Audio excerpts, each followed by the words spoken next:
The Lancaster Osteopathic Health Foundation is an organization that utilizes grants to improve children's behavioral health and nursing scholarships to strengthen the capacity of healthcare providers. Their overall goal is to advance the mental wellness of children and youth in Lancaster County. Shortly after being assigned the analysis project and looking into LOHF's purpose and mission, I determined that I was most interested to see how their Instagram presence reflected these established ideas. In the beginning stages of my research, I took on the somewhat tedious task of basically identifying all of the followers of the LOHF Instagram page. And my findings were that approximately 57% of the followers, which was give or take 90, those followers were actually business accounts or other organizations like a local coffee shop or another nonprofit, as opposed to real individuals using their personal accounts. And while it's not fair to say that this is a red flag or really even necessarily a negative, it definitely made it clear to me that the primary source of support for LOHF, at least in Instagram, is not necessarily individuals or everyday people, but rather other companies that may have worked with them or that may be local businesses. However, this did encourage me to then look into the comments and to the likes of various posts to see if the interactions that you actually see on the post come from the fewer individuals or from those small businesses, other organizations, etc.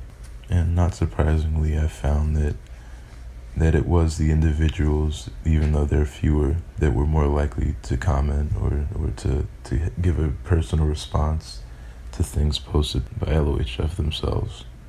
I then decided to look into what the most liked or most interacted with posts were on the page. And coincidentally, both of their most popular posts were actually tagged Millersville University.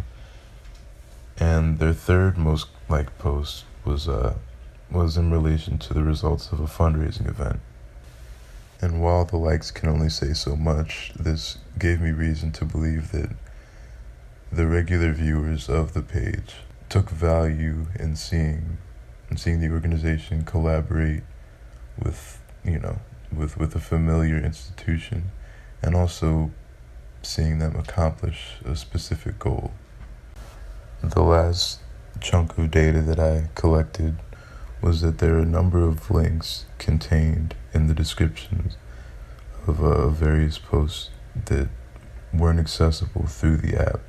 And this did raise a red flag, mainly that in certain circumstances, the links were very important to the content, either to the image, if it was in relation to an event and the description said, click this link to find out more, but the link couldn't be utilized. This definitely showed a slight lack of understanding on the behalf of the social media advisor team at LOHF.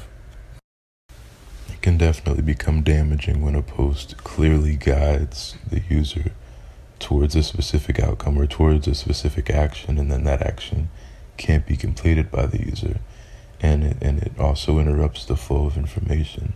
Moving forward in my analysis, I made sure to also address the strategies that LOHF had already put in place in terms of social media communication. Moving forward in my analysis, I also made it a point to acknowledge the strategies that LOHF was already implementing.